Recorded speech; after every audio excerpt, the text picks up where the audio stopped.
you get paid is a big part of how you serve clients and the experience that they have.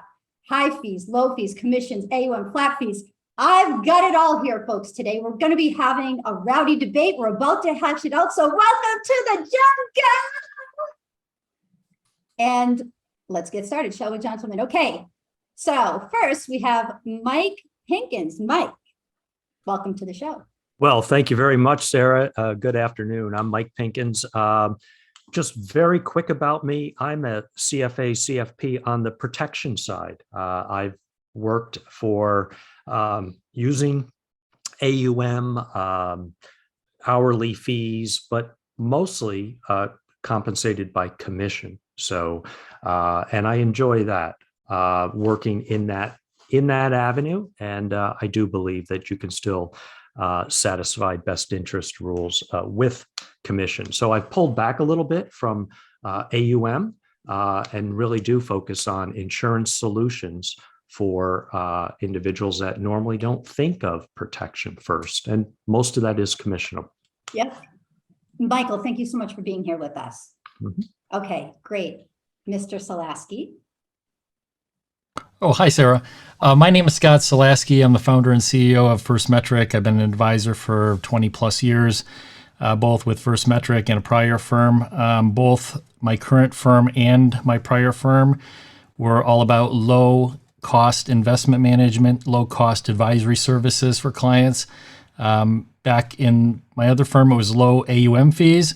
And this go around, it's low fixed flat fees. So I provide full service investment management advisory services for all aspects of clients' financial situation for a fixed flat fee of $4.95 a month. Clearly disclosed on the website. Yes. Thank you. And matching the ADV. Okay, Chris Randall. Hi, Chris. Hey, Sarah, thanks for having me today. So I'm the founder and CEO of Axis Capital Management. We are a flat fee financial advisory firm specializing in millennials, small business owners, and first-time investors that are just beginning their investing journey. Great. Thanks. Welcome to the show. Derek Robinitz. Yes, I am the owner and founder of Basin Wealth Management. We are a combined, I'm the only employee. I'm a solo practitioner. I'm a CFA, a CPA, and soon to be a CFP. My main focus is on the intersection of taxes and investments and on its overlap, because everything you do on one has an effect on the other. So. Awesome. Derek, great to have you here. Hey, Doug.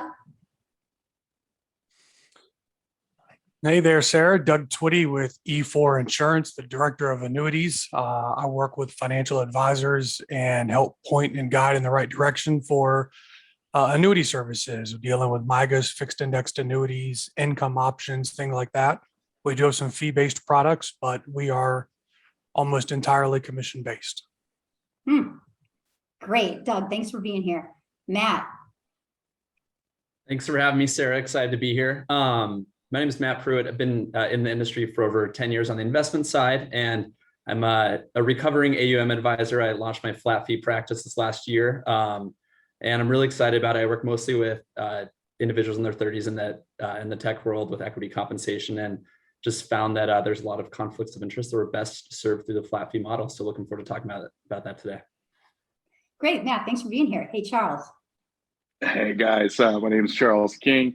Been in the industry for about 10 years, worked for Merrill Lynch, Morgan Stanley, and currently at LPL. And I do a mixture of both brokerage as well as fee-based models. Great, gentlemen. Thanks so much for being here. So let's jump right in, shall we? What is the best fee model for the client? Go ahead, have at it. Of course, fixed flat fees, low cost, fair. I don't think you can just answer that as a blanket statement. I think fee-based products are great for accumulation, and most of the good protection and income stuff generally falls towards the commission side. But I think that's it fits into its own places, honestly. On the commission side, we don't pull money from the client, right? We don't pull it literally from their account. I look at statements all the time on, say, variable annuities or investment portfolios where They're losing money to fees, and they're also losing money to the market. Do you think it would be important that the client understands how much fees they're paying? Oh. How much fees they're paying? Well, which fees? On annuity fees or advisory fees? That's a great question, Doug. Because Especially for annuities. they're All the different. fees. Correct. Yep, all the fees. So I think if it's an advisory fee for managing a portfolio, as long as they're gaining value, then that's perfectly fine. You're providing a service and you make money for providing the service. The client's getting what they want. How do you separate the cost of insurance with the cost of providing that product? What do you mean? So you're saying that there's no fees involved in an annuity, as in there is no line item on that particular product that says client pays X dollars for the opportunity to buy this product. However, we know that insurance is not free. It costs something because the insurance company is taking a risk. Therefore, that fee is embedded in the actual product itself. The cost of the insurance encapsulates the markup to the retail client. So how do you separate out that markup to show the client, here is what it costs for the insurance, and here's what it costs in order for us to write this product for you? It costs what, 1% for you to hopefully do it on a fee-based side, or it costs nothing out of the contract value and it'll cost you maybe a couple percentage points of growth, because on the flip side, you're protecting yourself against loss. Hey, So Doug, I think we're getting lost a little bit here. I guess, do you get a commission on selling that product? Sure. Yes.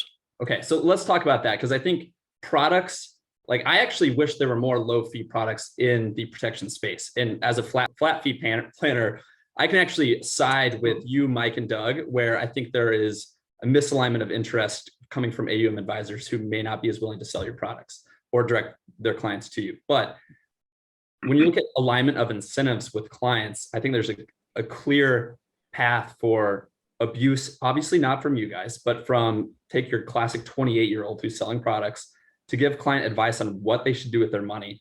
Not, if they're looking for a product solution, great. But when you have a commission-based product, it just creates an opportunity for bad behavior. And I think that's the biggest issue with commissions in general. So let me jump in and let me try to keep it generic and not go too much into the weeds.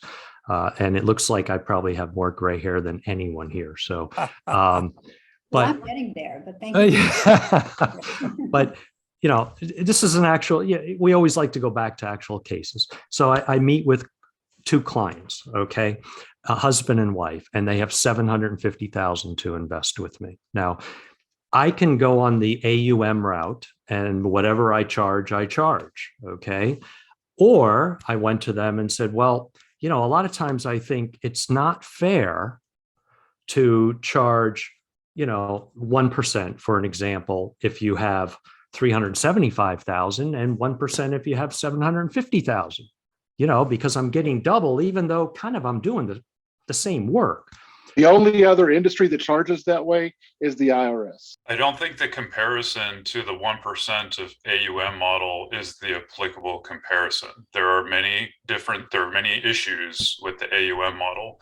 However, the AUM model does show the client the specific dollars that can be attributed to the service provided. The insurance company needs to make money. We all agree with that, and we have no qualm with that. However, when you push the document to the other side of the table and the client signs on the dotted line, can they point to a number that says, here's what the insurance company is taking for their time and expertise in order to put me into this product?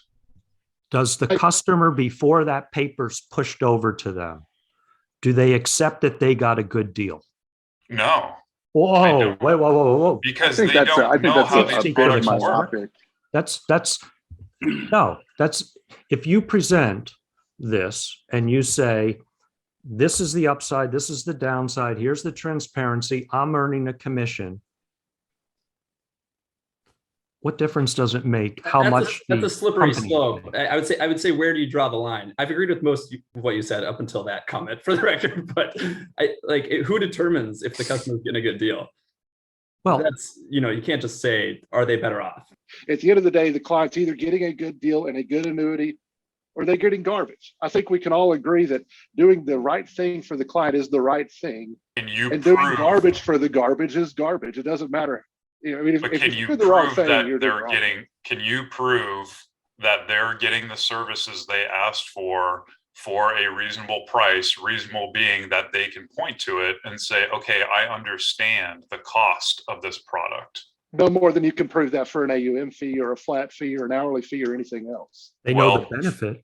For an AUM fee, you can point to the dollar cost on a statement and say, this is what it costs for the services I provided you for the past quarter. I don't charge an AUM fee, but I'm defending it in this case. But in an Let's insurance dive product, into that.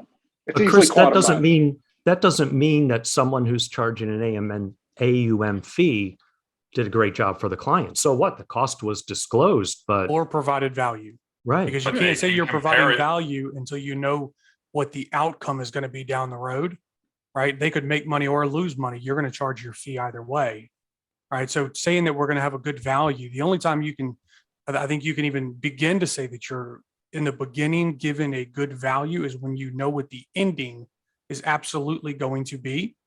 And even then, that's not true at all. That's No? no, you can't guarantee anything. Even Sure we can. selling these products, you can't guarantee. The fairest fee model is one that clearly describes what the price is the client is going to pay and what services are included in that price. Insurance does not include the price that the client pays for the service. It is included in, it is jumbled up with all of the other costs of the product. Does that make it bad? Where It do you doesn't derive make your it bad. value, though, It from? makes it less transparent and less Then what's fair. then what's If the customer, if I believe the customer got a good deal, really, because I know the industry, okay? And if the customer thinks, I can't keep going out saying I provide the best service. The customer has to determine that. If Can they the believe, customer take your policy to another firm and shop it apples to apples to make sure that they're getting a good deal or not a good deal? well, I'm independent, so I've shopped for them, okay? If you or anyone wants to ever come behind me and check what I did, I welcome that. The only thing I will push back on is when someone says, well, we can't guarantee anything. I can guarantee income. I can absolutely guarantee income Guaranteed. for life. You can Can you guarantee rates on a guarantee the MIGA. price that I pay for the service that you're providing? doesn't matter. Yeah. If you tell me You I got guarantee return on $100,000 your and I need AUM? guaranteed income, I can guarantee it at age 69, 70, 75. And I don't care what, you grow those assets to, you're not going to be able to guarantee that income. I have That's to agree with Michael on this. Okay, look, you want guaranteed 50 grand a year. This is what it's going to cost you $1 million. Put $1 million in this insurance product, you're guaranteed $50,000. Whether I make a 5,000, 50,000, or 500,000 on that, to me is irrelevant to the client, as long as we're doing the right thing. Now, if he's selling a crappy insurance product just for the sake of selling a crappy insurance product and sending his kids Pays to more college, commission. Yep. So yeah, just to be that's clear, that's universally bad. And I just don't to think be anybody clear, would because I want to disagree. make sure I'm hearing you correctly. You're saying it doesn't matter if the fee that you charge on the product is 5,000 or 500,000, as long as the client is getting a good deal. That's the way I see it. I mean, well, it's either we're it's not either worth it. determining It's the either fee. worth it or it's not. Thanks I'm for not clarifying. negotiating. It's variable. It's very blanket statements you guys are making. Let me tell you, if I'm talking to a 65-year-old lady that barely underwrites, she's got a fixed amount of money to put into, let's say something that has ICIs, high ICIs, like a current assumption UL, it's probably going to hemorrhage on her. But if I've got somebody that's over 11.5 million and they're getting, basically raked over the coals at 300,000 plus in tax bill, I can stuff money in insurance.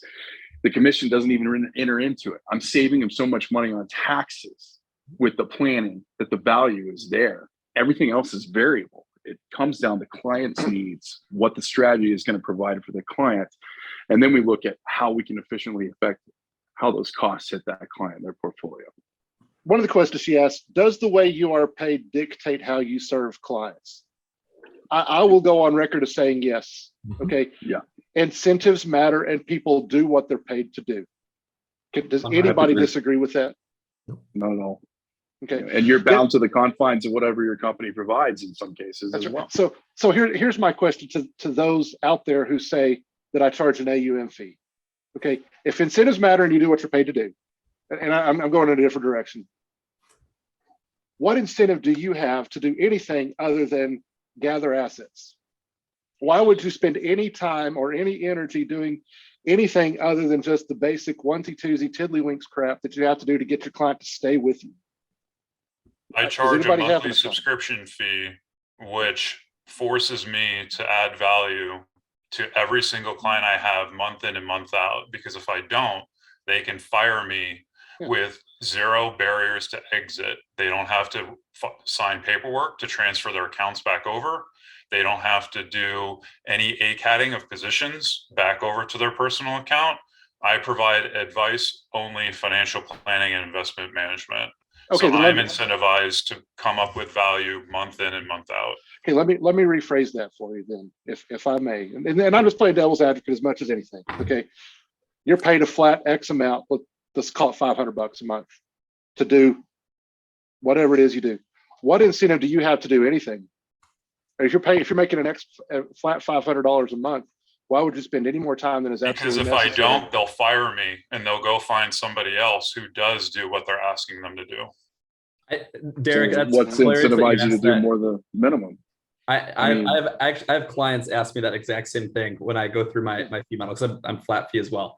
It ranges a little bit based on complexity of lives, but I just tell people, look, you're going to be paying me $5,000 a year. What's my motivation to grow your assets is that you keep paying me $5,000 a year and refer me to your friends to also pay me $5,000 a year. Like, what more motivation do you need, right? Like, I don't know. I think it's kind of a humorous question. My motivation to do more than the bare minimum is to ensure that I can continue to have this person as a client and to charge them monthly for as long as they need my help.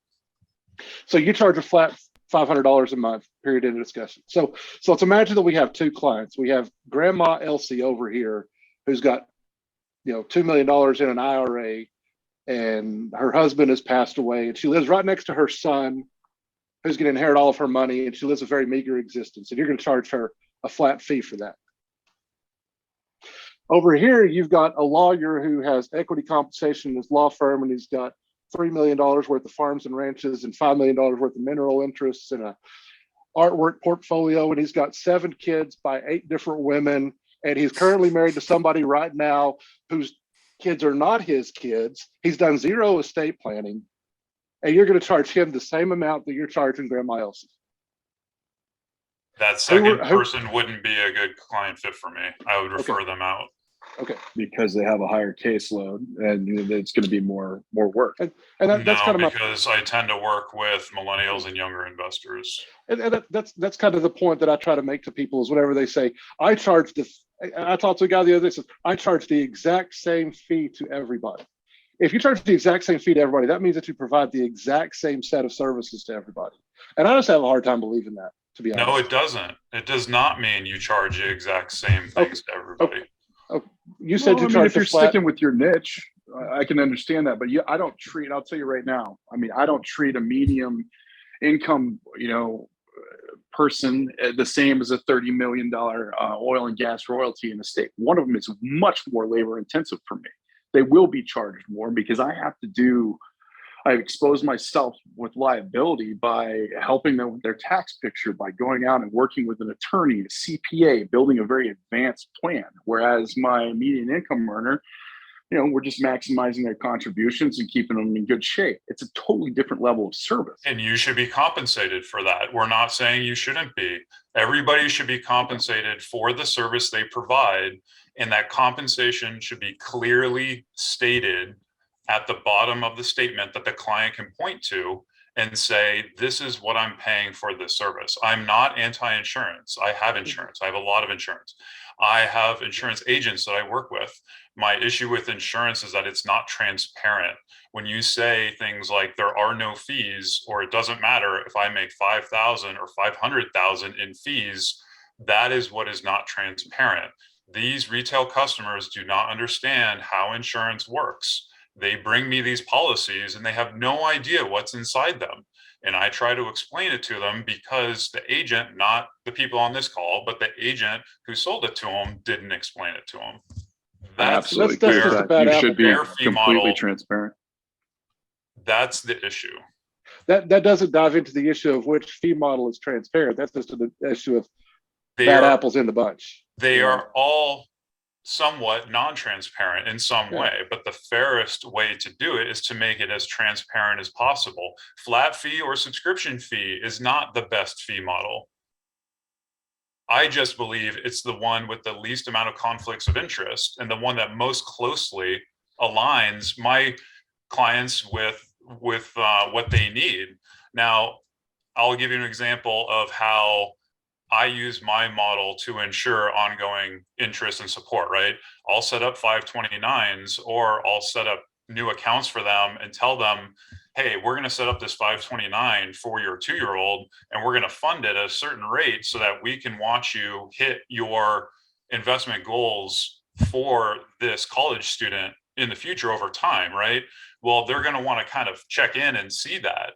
Every quarter when we do our catch-up meeting, they're going to say, hey, what's the level of the 529? Are we still on track to hit those goals? I am incentivized to monitor that account, and also incentivized to keep them as a client to make sure that that 529 grows over time. So I'm not saying that there aren't conflicts of interest, because my interest is that they stay with me. However, I also give them the tools and the education and the resources that if they want to take over that 529 themselves, they can. And they can see understand your point to with the that. dollar what fee they are paying for that. Every single dollar that comes out of my client's pocket, they can track to an investment, to a financial plan, or to my fee. I agree with Chris that conceptually the fixed fee model is the best. I just couldn't do that as a CPA because I have too many things that I offer to my clients. And even the same client in very different periods will ask for two very different things. The issue that I have with fees in general is, first of all, I'm a big believer in fair fees for clients, and typically that's on the lower end, because I think once you kind of get beyond the first year, a lot of the heavy lifting in a new client relationship, that's where you spend a lot of time and money, basically, whether it's your money or other assistants or professionals you bring into the mix that work for you. But I think once you get beyond that, then it becomes an issue of what is a fair fee for a client on a long-term basis. And I happen to be on the fixed fee model. Now, again, you can have different tiers of fixed fees. I happen to have one, but you can have different tiers of that based on complexity or services that you're offering. But to me, the challenge is I'm not so much against any one fee. I'm against kind of advisors that are not being transparent and advisors that are not charging a fair fee. And then the question becomes, who determines what is a fair fee? And they say, well, a lot of times, the client decides. So it's we're in a capitalist, world here, and I'm a capitalist. But at the same time, clients are coming to advisors because, for the most part, I would say the vast majority, and this is probably being overly broad, don't understand some of these things to the extent they need. That's why they're seeking the help of an advisor. So when the advisor is not totally transparent with what their fee model is, not just the fees they're charging, but any fees and costs overall, whether it's insurance products, whether it's AUM fees, whether it's fixed fees or hourly fees, or a combination of all those things. What I don't like is when, advisors basically say, well, my AUM fee is this, and maybe it's 1%, maybe it's 50 basis points or anything in between, or tiered, or whatever model you have. And then it's like, okay, well, that's what I earn, that's my fees. But then we're doing your tax returns here, and that's another fee, and then we're selling you some insurance, and that's another fee. And then what makes it even more non-transparent is I've seen this with a lot of large investment advisory firms go down the route of, well, our RIA doesn't have insurance licenses and we don't receive commissions, but our registered investment representatives do sell that in their personal capacities. I mean, what the hell is that? There's no personal capacity when you're working and supervised by an RIA. So again, I don't know how they get away with this stuff. They haven't been audited, examined, or whatever the case may be. But at the end of the day, I don't care what model people charge. What I care about is, are they transparent with all fees and costs? Does the client know that? And then they can judge whether they're getting the supposed value from any one advisor. So Scott, the duly registered reps are getting cracked down on. I did a LinkedIn post on that recently. You can see where they're actually putting clients, they're double dipping in terms of commissions and fees at these banks. And the SEC is starting to crack down on that. Yeah, and it's not even just banks, Chris. I mean, it's you look at some of the top names that are in the top 10, top 100 RIA lists out there. They're not banks. They're just full service wealth management firms that are also, again, not duly registered. They're just saying that they're basically investment advisor representatives that are sole employees or partners in those firms are acting in their personal capacity to sell insurance products and receive a commission. Which is misleading to a client. When a client is supposed to read the ADV and then they see, okay, section 5 fees, this is what we're paying in fees. We're paying this AUM fee and X number of dollars per hour for planning, or a fixed fee for planning, or whatever. And they think, okay, these are the fees. And then all of a sudden it's like, well, we're going to kind of slip insurance into this equation. They don't kind of go back and think about that. And I think also as part of how it's all presented, is all of it laid out on the table in the beginning, or is, okay, let's engage us and here's our fees. And then down the road, 6 months or 3 months, it's like, oh, well, now we're going to talk about insurance and here's an insurance product. And they already think they're paying X. Well, now here's another cost to their overall, net worth, basically. Chris, if I wanted to work with you as the insurance guy, you said you bought insurance, so you ask for a full disclosure of compensation? So I typically don't do anything beyond term life. I have looked into other insurance products, including annuities, and I have not been able to wrap my head around what the actual fee for service is in a lot of these products, which makes it difficult for me to recommend them. When I buy a 20-year term policy, I can look at the monthly premium and say, that is the cost that I'm paying in order to be insured. And I know that there is an administrative cost in that, but it's very, very small. When I look at these other products and people bring me these policies and are like, oh, I got this great tax-free income from this insurance product. And I go, well, how much did it cost? And they go, no, it's free. It's like, no, nothing's free. The insurance company is not doing this out of the goodness of their heart. They're making some money, as they should, for providing a service. How much are they charging you? Well, I don't know. That's right. Right. But as far as being able to see the true cost of something, like, do you ever have clients come to you with their Social Security statements, trying to figure out when they should claim Social Security, or a pension, trying to figure out how they claim a pension? Sure. Do you ever get to determine the cost of that pension? Like, how much more money could they have made annually if they didn't have a pension? There's an opportunity cost in tapping those funds early or not working the required number of years. There is analysis that you can do to determine what the best course of action is. But no, you cannot go back in time and tell them that they should have done this or that. And I mean, like with Social Security, you might look at it and tell somebody to spend down some of their qualified assets and defer, claiming Social Security. But what if they pass away before they claim Social Security?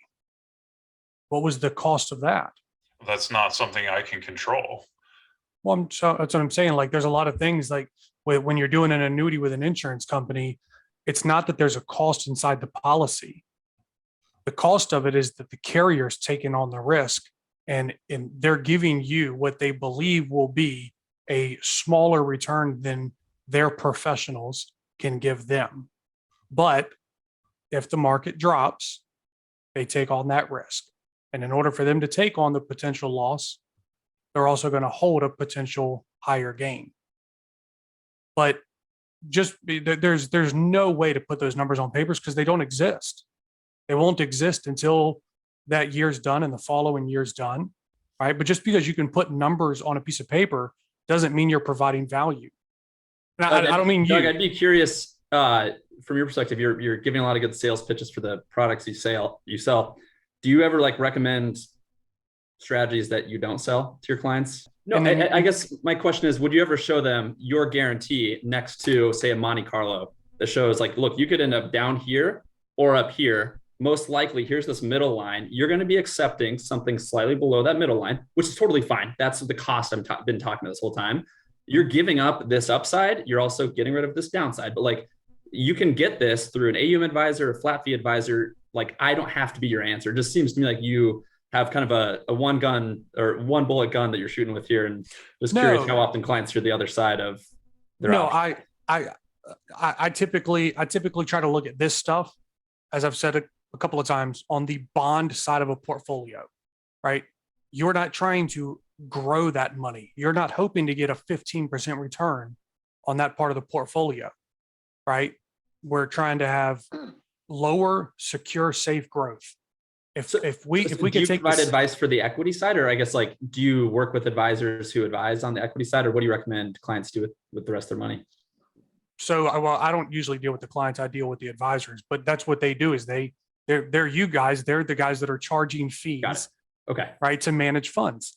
And then I deal with them once their clients are 55, 60, 65, and we're trying to figure out how to better handle the secure side of the money, how to handle guaranteed lifetime income, how to claim the pension and the proper way to do it and why. I want to focus on the last question that Sarah put on LinkedIn, which is, in the absence of a securities account, or in this case, and in an insurance product, the hybrid insurance investment product, what value do you provide to your clients? Now, I'm really keen on that. I'm the one that posed that question because, and I just want to ask you guys this, because I think this goes to the heart of the debate. In the absence of an investment or insurance product, what are you guys doing for your clients? Because if your answer is nothing, all I do is rebalance. I have the clients fill out a 7-question risk tolerance questionnaire, and then bam, out pops a portfolio, and I turn that over to a third-party money manager, and I massage the client's feelings once a year to make them feel good.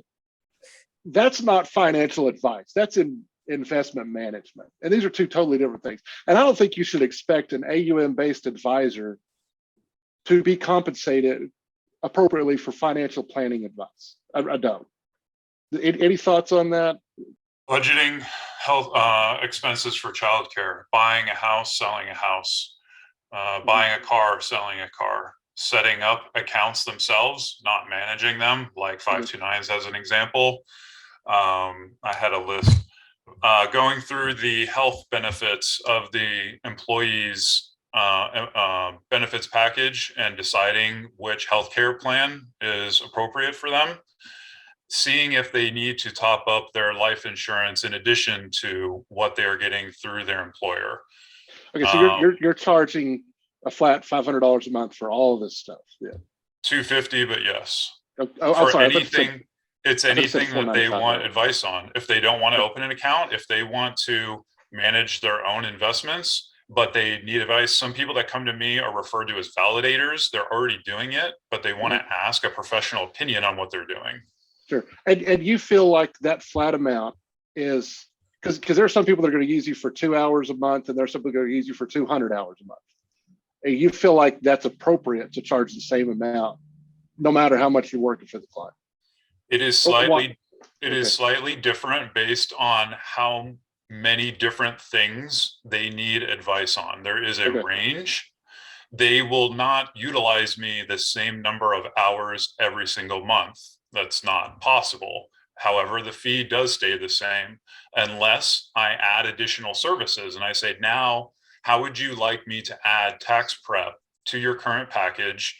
And now it'll be 300 instead of 250. And they can say yes or no.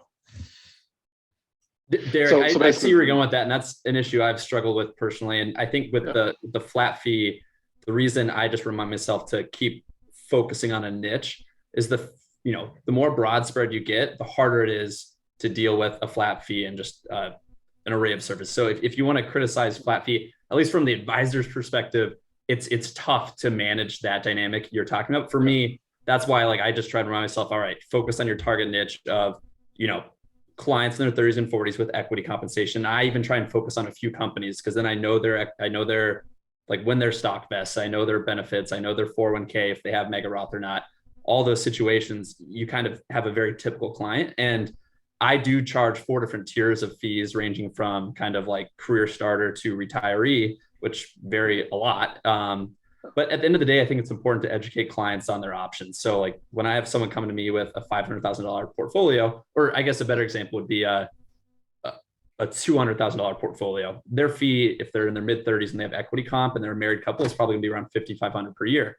I make sure I let them know, if you go to an AUM advisor, you are going to pay them less money than you will pay me over the next few years. Here's the services I'm going to provide that I think you likely won't get from them. But if you can find someone who will do these services and get and charge you the AUM fee, you should know that you'll be paying them less. Yeah. So I should say that question is not directed. I generally get a different feel from you guys than I do from the typical RIA down the street who says, what they're saying is we're going to provide comprehensive financial advice on your investments, but also on your tax, on your estate planning, on your retirement, and on your budget, on net worth, and on risk management, on this, that, and the other. And you're going to pay me a small fee out of your investment accounts that covers all of this. In other words, let me make sure that I understand this correctly. Pay me for investments, for the easy work that I can outsource to a third-party manager, and I'll give you all this hard stuff for free. Unfortunately, I don't believe that. I really don't. Unfortunately, that's a lot of the times, all that extra stuff is not actually happening. Unfortunately, Right. No, that's my biggest beef is if I were the emperor, I would wave a magic wand and say there's a difference between a financial advisor who gives practical, educated, technical advice around personal finance and an investment advisor. Those are two different things, and you should have to tell everybody that, because I admittedly, I lose a lot of business to the wirehouses and to the other people who are really good at sales pitches and saying, I provide all this stuff. I can't count the number of times that I see people come and say, oh yeah, my guy gives me tax advice. Really? What kind of tax advice does he give you? And then I say, is he a CPA? Nope. Does he have any experience in tax? Nope. When's the last time you collected your tax return? Has he ever looked at your tax return? I'm not asking if he understood it. I'm just asking if he ever looked at it. Well, no. How the hell you take advice from a person who's never looked at your tax return? What's wrong with you? Well, but he makes me feel really good about myself, and we have a deep emotional connection. Really? You've got to be kidding me. You're paying this guy $60,000 a year for a deep emotional connection? Get a dog. Right. Or, the client events or takes you to the steakhouse or whatever. So gentlemen, I think what we really need to get to here is how do we help clients understand and recognize and evaluate the value that they're getting versus what they're paying? First of all, I need to know what they're paying, generally speaking. Okay. So transparency is important for that. Derek. It is, but again, so the client, there's a difference between the cost of advice. Yeah, it is, but there's a difference between cost of advice and the cost of the insurance, like we were talking about earlier. Okay, the cost of advice is one thing, insurance is something totally different. What if it's commingled together? And often it is. It usually is. I mean, my advice is to buy my insurance product, right? I mean, that's a part of the challenge, and I kind of asked that question already knowing the answer to it. But, earlier Michael had made a comment, and I'm sure that this is not the case with him, but the way you describe something is kind of what's typically done in this industry, which is, okay, you got $750,000 client in your example, and it's like, do you want to pay an AUM fee of 1%, basically $7,500 a year, or we can kind of cut that in half and put you into an insurance product, and this is the right thing for you, and blah, blah, blah, assuming it is, and all that's right. But at the end of the day, you're still earning a commission on that. There's still ongoing, again, insurance costs embedded, administrative fees. Again, the advisor's not earning that part of it, but there's still costs that need to be compared and disclosed on an ongoing basis. So, I mean, it's very common to have multiple products and offerings commingled together, but to me, it's all about transparency in his offerings. I knew somebody many, many years ago, and I've seen this a couple of times throughout. So I wonder actually how kind of prevalent it is in the industry. I've never really researched it, but I've seen it's like, well, we have our matrix, and it's like, we put this percent of total wealth into, AUM model, this percent into insurance, this percent into, different type of vehicle, this much we're going to earn in planning fees and so on. So overall, you hit your number as an advisor, but it's not transparent to a client in any way where all those fees are coming from. Yeah, I don't have an answer for that. I think a lot of the times, insurance salesmen, and I used to be a registered rep. I used to sell. Of course, we know what our commission is going to be on A shares, but on insurance products, I had absolutely no idea. To be honest with you, the only time I know whenever I make money is whenever they send me a check. That's how I know. So I can't disclose that. I mean, I can disclose it after the fact, but again, if the insurance product is appropriate for a client, then it's appropriate. Commissions be darned, in the way I see it. Well, yeah, but it gets down to kind of, if the insurance is an appropriate product because they need insurance of any kind, whatever it happens to be, the question becomes, if you don't know what you're getting paid on it, then how does the client know that, again, this is the right policy for them? I mean, I can go out and get, quotes from 100 different policies for car insurance or, property and casualty or anything else.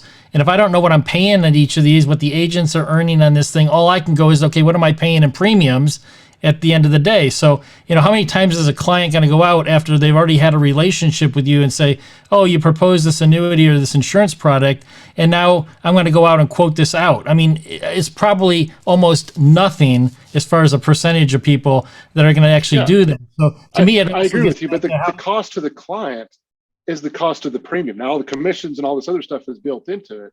But at the end of the day, you get protection for a certain cost. How much I make out of that cost is irrelevant. Now that's different if you have some unscrupulous advisor who charges something that has like a 20% commission, on a 20-year surrender, like Michael Kitts said on his podcast one time. But the problem with it, Derek, and the way I see this is it's not just the advisor. I mean, you see this with any kind of insurance, like property and casualty insurance. Yeah. I mean, they don't even get into the advice business with clients most of the time. That's just, separate products, cars, houses, etc., umbrella policy, you name it. And you even on that side of it, it's like, without being able to go out and kind of quote this out and make sure that for the coverage that you need, if you do need insurance, are you getting basically the lowest cost product for the level of insurance with a stable insurance company? And I think a lot of times people don't know that when they're working with an advisor, when we're talking about annuities and life insurance, because this happens over the course of a relationship generally, not necessarily like, oh, we just brought you on as a new client and we're going to just throw the kitchen sink at you and you need insurance and you need this and you need that and we're going to kind of do it all for you out of the gate and you can make the decision whether we're going to work together or not on the onset. A lot of this is as time goes on. And then what happens is, we probably all know, is that in the insurance business, even though, as Michael even said, I'm independent, I can quote this out, everybody has their favorite carriers. It's one or two or three carriers. Sure, you might quote it out, but you're going to end up placing a lot of the insurance with the same carriers. I mean, I see that even with my own insurance, auto insurance, property and casualty. I mean, agents just don't want to quote this stuff out because it's time and energy and work that's involved in doing that. So to me, that's the bigger challenge kind of on the insurance side, which is a whole different. Which is why you should charge for your time and energy and work. Lends itself to the hourly or value billing or by the job model, in my humble opinion. Well, you know what? I mean, I can go out and quote life insurance, 20-year term on the internet right now. Whether you come through me or you come through another advisor, I can quote it and someone can go out and get the lowest rate. Inevitably,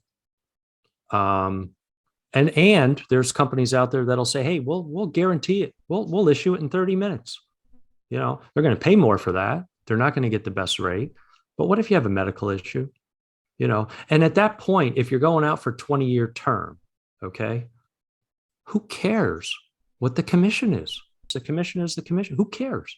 I go out and buy a Mercedes. I don't care what that sales rep is making. I really don't. As long as I feel I got a good deal.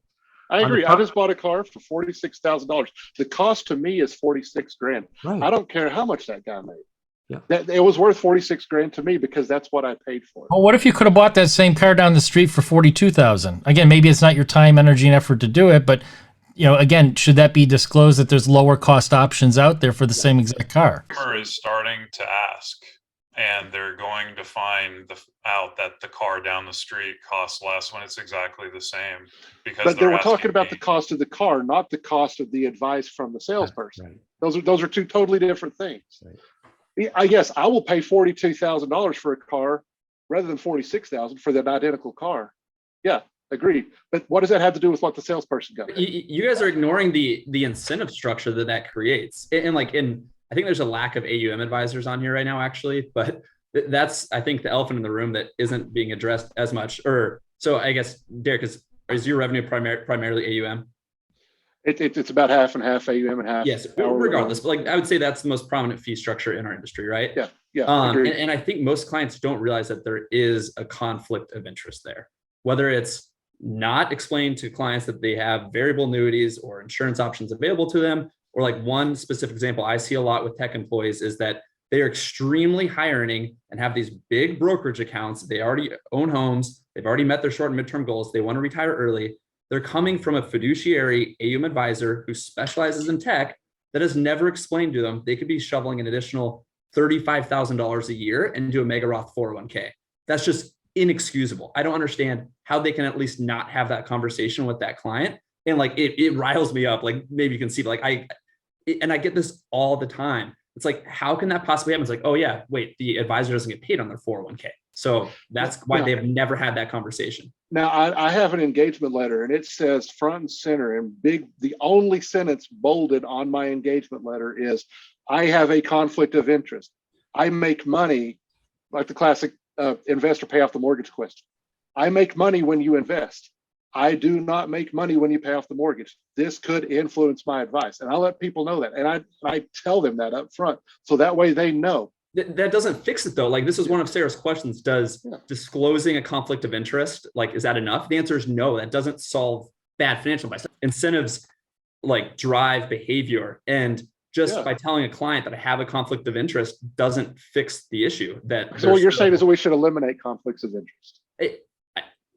How can you eliminate a conflict? Why we're here talking about fees, right? Is never eliminate, we should minimize to motivate individuals. And that's how I minimize it, by disclosing it. Look, I can't do anything about that. Yeah, I can't. I mean, that is an inherent conflict of interest in the way that I do business, in the way that most people do business. Look, it's been disclosed. You make the call at this point. We cannot eliminate conflicts of interest. They abound. Everybody on this call, by the very nature of the fact that you're making money, you want to work less and get paid more. Your clients want to pay you less and work you more. That is a conflict of interest that you cannot get away from. It doesn't mean we can't work to try to have a conversation to reduce it as much as possible.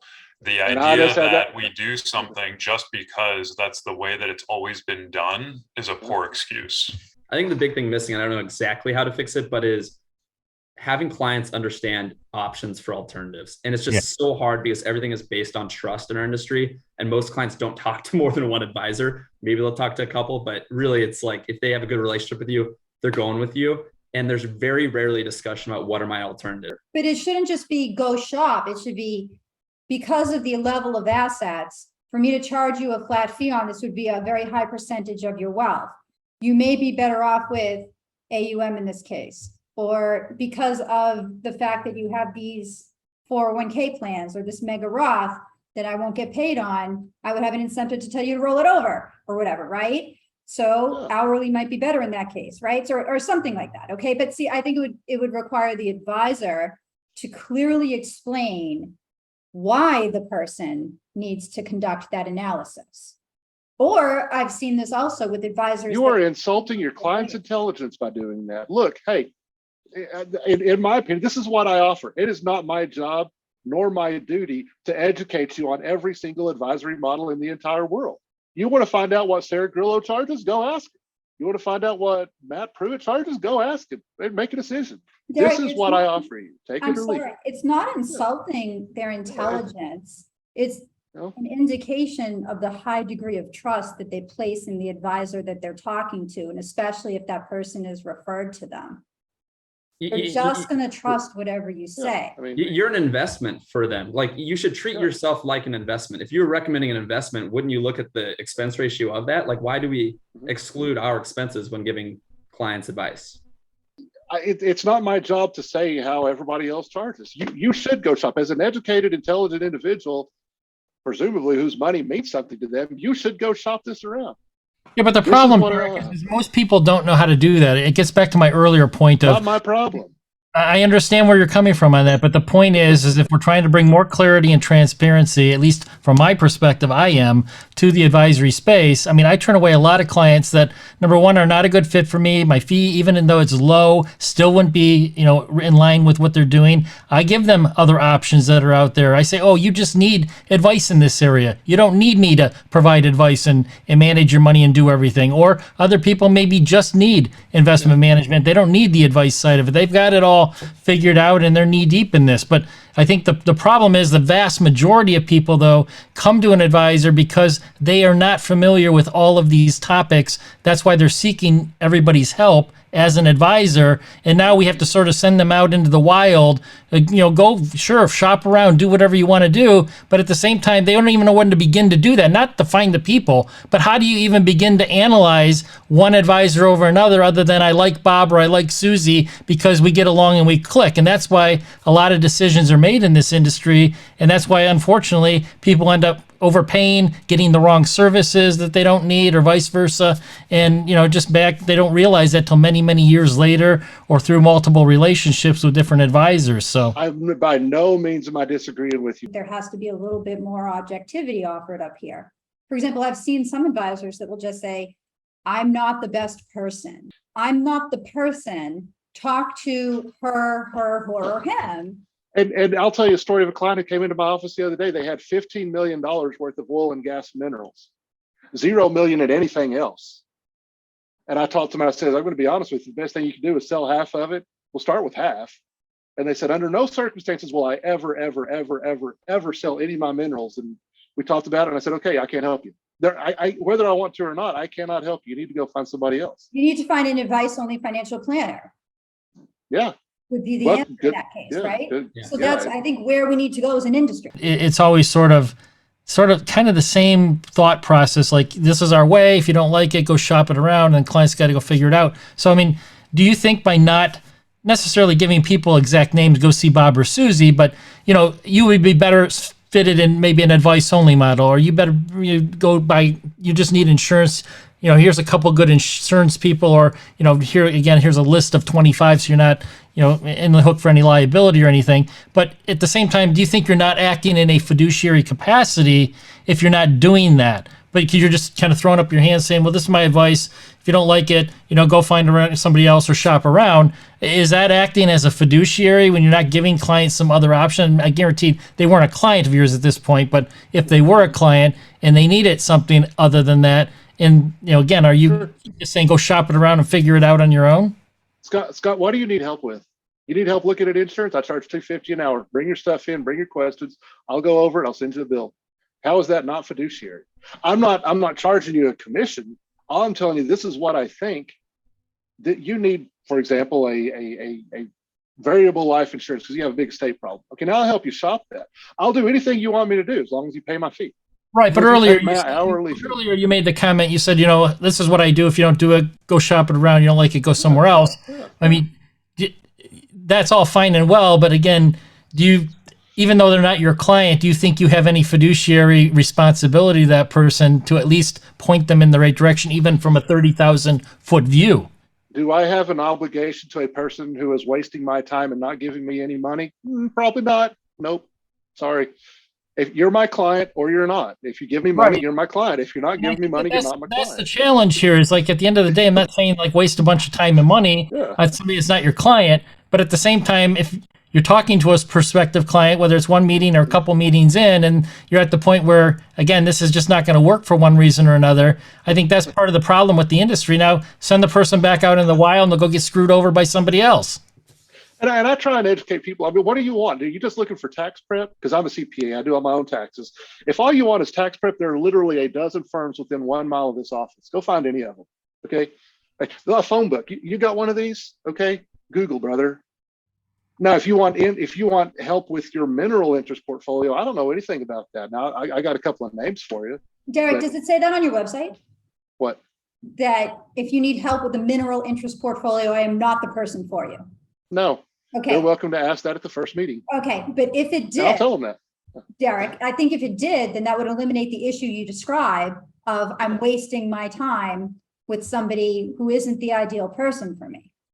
Well, that's why you have the first discovery meeting, right? Sit down and find out, are we a good fit for each other? The only point of the first meeting is to decide, do we want to have a second meeting?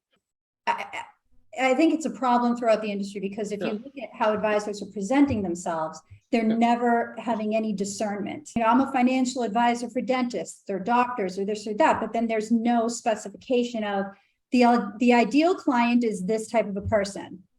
Well, and the reason why I think that is doesn't, with you a know- capital T is because most advisors are salespeople in wolves clothing. They're salespeople in drag. They're out there trying to collect an AUM fee and gather as many assets, and they want to dangle the carrot. They want to do some little tiddlywink financial planning just so their clients don't leave, but they're not doing any real substantial planning. And why in the world would an AUM-based advisor turn away somebody with significant assets? That's just stupid. I'm Unless not it was in the necessarily. client's best interest to not work with the AUM advisor. That's not for me to decide. I charge 1%. Do you know how much 1% is of any given number? And I actually had this conversation with the client one time. I was like, I want to know exactly down to the dollar. I said, well, it's 1%. I want to know down to the dollars. Like 1% is 0.01. So if someone came with a $3 million portfolio, you wouldn't tell them you're going to be paying me $30,000 a year. Yeah, that's what I said. Somebody that exact same thing. By the way, you're paying your existing advisor 1.5 plus 1.5 an expense ratio plus another 0.5 point in program fees. That's 3.5 million, 3.5% you're paying, and I'm going to charge you 1.2 all in. Do the math. I did all the math. It was a $60,000 a year savings. And the guy still went back to his old advisor because his old advisor made him feel good. Whatever. Not my money. Not my money. It's your money. You do what you want with it. Derek, I don't think anybody is disagreeing that you're breaking your fiduciary duty, but I think it does speak to a larger issue, specifically where in this survey that was conducted, where the profession of financial advisor was the second most cringeworthy among the public, just after lawyer. Right next to used car sale lawyer, yeah. I'm not going to compare other advisors' models. That's up for you to decide. And for me to compare your model, 12 different advisors' models to mine, that's an insult to the client's intelligence. They can figure it out. And if they can't figure it out, that's not my problem. Yeah, I think that's an issue. And Scott touched on this earlier, especially in the industry when we are charging as a percentage of assets. Generally, we're not dealing with the most sophisticated clients. They come to us in a position of trust and vulnerability and looking for us for advice. And if we don't explain to them what their options are, then how are they going to know? And especially you look at like any other profession that bills hourly. Like I feel like law firms are actually a great example of this. There's different people within that firm that charge different rates based on their experience and complexity. You don't have that same dynamic in our industry for the most part, right? When you raise your fees on a client, which is I feel like an increasing trend in our industry, especially on the AUM side, they have to make the decision of, do I leave this person that I trust and has always told me the right thing to do as far as they're concerned, or do I just pay them another 0.25%? Like I'm probably just going to stick with them. They don't have like a junior lawyer that they can go to for a lower hourly rate, nor do they have any idea what dollar amount they're paying that advisor. So to me, that's the issue is, again, transparency and lack of visibility to alternatives, but I don't know. Like I told the client the other day, I charge 1%. That's 0.01. You do know how to find 1% of any given number, right? Move the decimal place twice. Derek, I'm telling you, my mom, who's a widow, the reason I got into this industry, would have no fucking idea how to do that. So pardon my French, but I should just get sold an annuity. I can't go around and I could talk about, well, there's a fee, monthly fee planning opportunity for you. But I would assume that both Chris and Matt are different. I don't know if someone doesn't like certain options, it's not on their website to say, I don't like this and I'm not going to recommend this, or I do like this. I mean, I think we're never going to solve this issue, at some point, and it sounds bad. Thankfully for the internet, though, it's always buyer beware. People will be taken advantage of. We know that in any industry, any profession, people will be taken advantage of. All we can hope is, and it's not disclosure of fees, because that doesn't solve the problem. As an example, like Derek, I have much younger clientele than I'm sure most people on this call do actually. But when someone comes to me that's 35, I say, you have like 3 very basic options. Robo-advisor, 0.25%. Like, you're not going to get the comprehensive advice there. But if you're just looking for like a place to put your money and get exposure to the market, that's great. You have a flat fee, which is my model, or you have a 1% AUM model, or, somewhere an AUM model out there. Just 3 general buckets to explain to them, like, what are your options? It's very basic, and that, ignores the structured products out there. So maybe add a 4th bucket, but very basic to say, like, what are my options? Like, and that's all I'm talking about. And I do say, if you have $300,000, here's what my fee and here's what it'd be with a traditional advisor. Maybe it's close, maybe it's not, maybe I'm cheaper, maybe I'm more expensive. I actually have done that exercise, and half my clients I'm more expensive, half I'm cheaper. So it works out, but I just like explain to them what their options are, high level. Just out of curiosity, and I'm not, again, picking on you, Derek, because this is widespread in the industry, is, use the example of a $3 million client paying 30 grand a year. I mean, again, every client's different, I know, but just in kind of the law of averages, are you doing 3 times the amount of work for that $3 million client than a $1 million? You could be doing more work for the $1 million client. So again, getting back to, what's a fair fee structure, not just for the advisor, but also not for just the client, but also for the advisor. So I think there's just a lot of flaws with the AUM model. Again, I don't care how people charge as long as the fee is fair.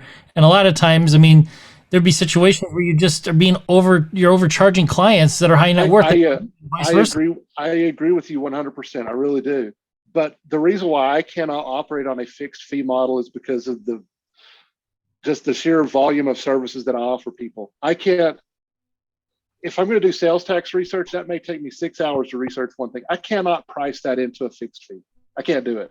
Like on a $1 million client that you're making 10 grand a year on, if you're providing like 20 services, and for the $3 million client, you're providing 10 services, you're actually losing money then on the $1 million client, which is kind of typical. That's why I charge 2 separate sets of fees, because the non-investment related services, you should not expect to pay for them with investment related dollars. Just focus on the investment fee. Like, ignore what you charge for tax and everything, because that's understandable, especially the bookkeeping side. But on just the investment fee, I think that's what Scott's getting at. Well, at the end of the day, I get paid in 2 ways. It's easy to calculate. Look at your statement and it tells you advisory fees. Look back through your checkbook and see the checks that you made payable to Derek. Is my advice worth that amount? If it's not, hit the road. Go find somebody who that it's more palatable to. On the same token, too, $1 million clients have $1 million problems. $10 million clients have $10 million problems. Because I disagree with that. Well, then you've never worked in a tax. You don't have 2 or 3 times the amount of work just by, again, somebody having, another digit that's higher in their overall investable net worth. And we're just looking at AUM fees separate from the other stuff that you already said that you're billing separately on, that you're already getting compensated for all that extra work. It's not 3 times the work to go out and manage a portfolio for a client, unless they happen to have, this client has 20 accounts and you got to set them all up and this and that, and this client has 1. But again, a lot of that works up front. You could price, again, a la carte for that, or however you want to do it. But on an ongoing basis, if you're charging separately, and I'm not picking on you because this is widespread in the industry, then you're not providing 3 times the amount of work on just the AUM alone, because you're getting paid on the other side for all the other work. I understand what you're saying, that it doesn't take 5 times as much work to manage a $5 million client as it does a $1 million client. I understand that. I really do. But let me ask you a question. What's a conceptually more moral, fiduciary way to do it? Well, it depends on what you're doing. I think, there's a lot of advisors that are out there that are just managing using index funds, trying to get the returns of the market, whether that be with Vanguard, ETFs, DFA. Okay, I do the same thing. But okay, that's beta. So now the question is, how much do you want to charge for somebody to go out and get beta, basically, returns in their portfolio? You can do that on your own. Just go to Vanguard, buy a world index fund on the equity side, and then, again, no tilts or anything, just market weights, and then do what you're going to do on the bond. Very simple. They can go do that on their own. Now the question becomes, I've hired an advisor. How much more should I pay an advisor now to add maybe a little more complexity, depending, again, on clients' preferences and a number of other factors that go into this, but you're still not going to have active management here. So how much is that worth now? And you're asking a very deep philosophical question to which there is no answer. I don't think so. I charge what I charge. If you don't like what I do, you're welcome to go find somebody who fits you. You do you, man. But if you're providing beta and you're separating that from the other fees that you're charging, which you are, which most people are not, but you are, which I think is good because they know what you're paying for all the advice side of it. And then on the investment side, you're charging your AUM fee. If you're just going out there and providing beta basically with some customization, depending on accounts, asset location, you name it, tax loss harvesting, this bucket of finite administrative maintenance services on the investment management side alone, why should anybody be paid 2 or 3 or 4 times the amount to do that when they're getting compensated for the advice on the other side? Let me throw another question back at you. Okay. You know what I charge? I charge 1%, and I break that down again, just mentally, 0.5% for asset management, 0.5% for integration. Okay. Why should I charge less than the guy down the street who's charging 1.5%, plus the mutual funds that are charging 1.5%, plus the 0.5 point program fee or platform fee or anything else like that? Why should I accept lower money for doing a better job than the usual suspects? Well, that's a different topic. I mean, my original that's the same topic. My original question though was, is it 3 and 4 and 5 times the amount of work? And the answer is clearly no. But now you're bringing another point in here, which is, why should you charge something different or less than the guy down the street? That's a different topic. But at the end of the day, that's the same topic. At the end of the day, is it 5 times as much work? No, it's not. But if the clients don't work with me, can do it, right? I can tell you, having worked with 4 different CPA firms and worked with a lot of people, I guarantee you, if they don't work with me, they're not going to Vanguard. I promise you, they're not going to Vanguard. They're going to go work with the wirehouse down the street who's going to charge them 3 times as much and do about 1/3 of the services. So I have absolutely no qualms in charging 1%. I think I'm worth that. If you disagree, you're welcome to go anywhere in the world you want to go. Yeah, I think that's the reason we're having the conversation today. And I think 10 years from now, the industry will look very different. So there's always a comparison that goes on between what else can I get out there. And I think the industry is shifting, and there will be more flat fee advisors down the street from you 5 years from now, I would have to assume. Oh, I absolutely agree. And I think that if your advice model is nothing more than you had the clients fill out a 7-question risk tolerance questionnaire, bam, out pops the portfolio. You transfer that to a third-party money manager who does all the hard work, and all you do is just play middleman. I think that you will be a dinosaur in the next 10 to 20. The next generation is not going to fall for that. They're not. So you got to come up with something, and that's one of the reasons why I continue to do tax returns and do all the nitty-gritty tax stuff with my clients, because it makes them sticky, and because they're getting better service at a lower price than they are by going down the street to the usual suspects. Yeah, but I think part of the challenge, Eric, and not to pick on you this time, because I think this is you're doing it right, disclosing like the fees you're charging for the advice side of it versus the investment management. But there's a whole industry out there, as you know, that is not doing that. They're saying, okay, your fee is 1.25% of AUM, and we do everything for you in planning, taxes, blah blah blah, and we don't charge you all of these hourly or project-based fees on the advice side like you're doing today.